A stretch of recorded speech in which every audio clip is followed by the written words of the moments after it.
Hi, my name is Randy McGray, and welcome to Ellen versus the World. Along with me is Nathan Nazario and Stanley Pomianowski.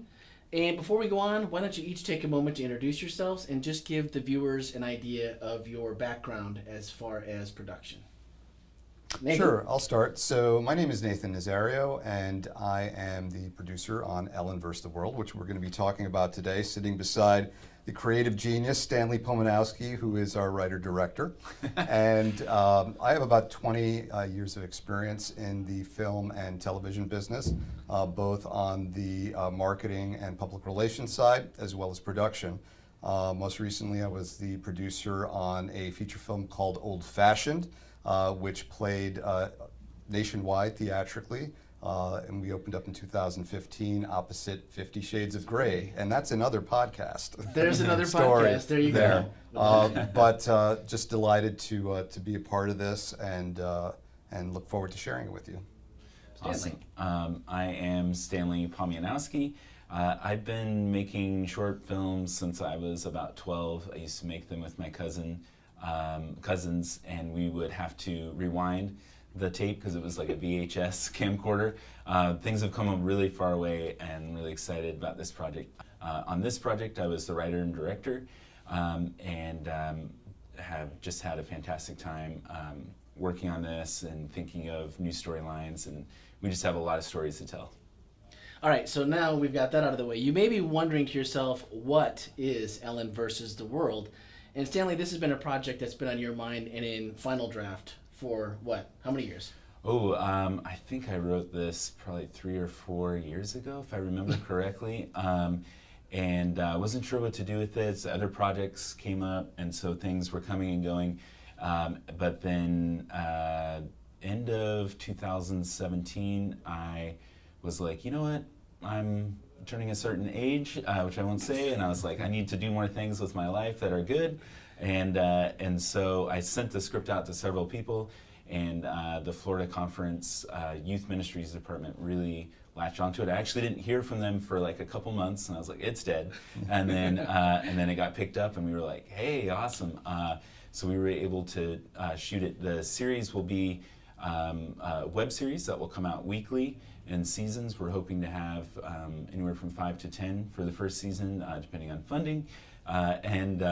The episodes will be approximately 5 minutes, and the first episode will be a double 10-minute episode. So Nathan, you get a chance to take a look at the script. What about it drew you to this project? Or you can be honest, if it was just like, I really wanted to work with Stanley. No, that wasn't it. That wasn't No, it, just okay. kidding. But what was it that drew you into the Sure. project and said, this is something I want to put my name on? Yeah, that's a great question, Randy. For me, it was about the desire to connect with youth, to be quite honest. Right now, we are losing 3 out of 4 of our youth. They are going through high school, and maybe they're attending church. Once they get to college, especially if it doesn't happen to be an Adventist or Christian institution, they basically check out. And that's an alarming statistic, and that's just not an Adventist issue. That is across denominations. And so it's clear that we need to create engaging content to keep their attention, but beyond that, to engage them in conversation. And that's the intent of this series, is to engage them in conversation. So when I read the script, that was what struck me, is that this is a fantastic platform and tool for us to engage that audience. In answer to your earlier question as well, when I was writing it, I was relating to the time when I went to public school, and there was a lot of things that I hadn't talked to my parents about that I was suddenly Because you grew up Adventist, went to a private schools. school, Yep. and then when I went to public school, or even when I left home, there were so many issues where I was like, whoa, what? Why did no one tell me the whole story of this or that?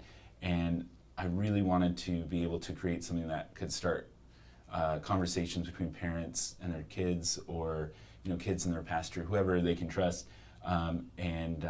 Because we know that a video alone isn't going to suddenly save kids, it isn't going to suddenly bring kids to Christ.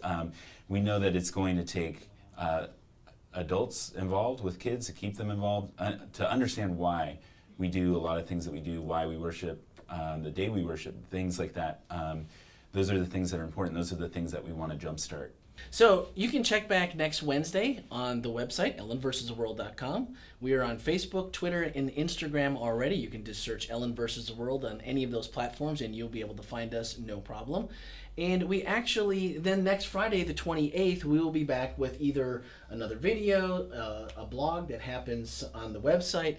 So there'll be content every Friday, so don't miss out on that. And then on every Wednesday, just a little behind the scenes, a fun fact, a snippet of something that we've already done to kind of give you a better feel for what you can expect when you actually get to meet the Hansons in January. So I think that's it for this one, right? Sounds like a wrap, Sure, Randy. sounds like a wrap. All right, that's a wrap. Thanks for joining us, and we'll see you next time. I can feel at home in this world.